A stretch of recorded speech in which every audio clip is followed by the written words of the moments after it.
All right, moving forward on the Florida 2022 ballot, we have the Florida Attorney General race. This is between Ashley B. Moody, who's the incumbent from the Republican Party, and Aramis Ayala for the Democrat Party. As if it didn't say enough, Ashley Moody is part of the Federalist Society and stands for all that. 100% pro-lifer, Second Amendment all the way, no restrictions on guns, even though Parkland, free market all the way, total, law enforcement. Obviously, I mean, she's she's a prosecutor. That's what the attorney general. It's part of the attorney general's job. All the other dog whistles, border enforcement, even though we don't really have a problem with that here in Florida.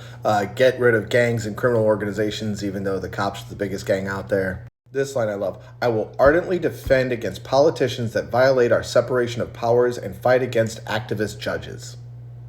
So she's saying that she's going to go after judges that want to follow the law as they interpret it. That's real constitutional. And the left is the one going after their political enemies, right?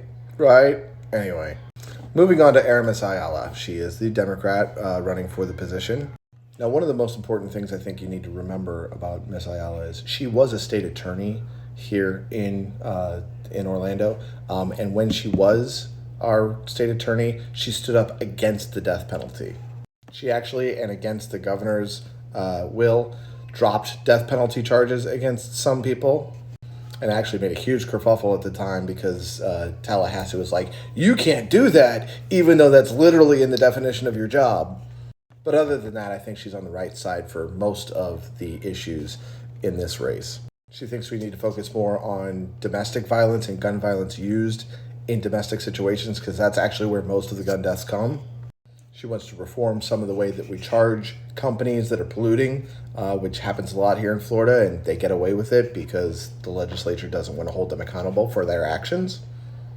Wants to defend workers' rights and help those people who, wage theft is a thing that happens across this country, and she wants to go after the employers who steal from their employees. Big topics. She thinks that the Don't Say Gay bill, as I agree with her, is unconstitutional and limits our right to free speech, and she wants to stop that bill from being used as well as other bills like it from coming forward. She also wants to address the recent redistricting because it is fucking problematic. But, that's what she stands for. Obviously, I'll be voting for Miss Ayala because she is, in my opinion, on the right side of these issues and doesn't want to prosecute people for getting health care. So there we go.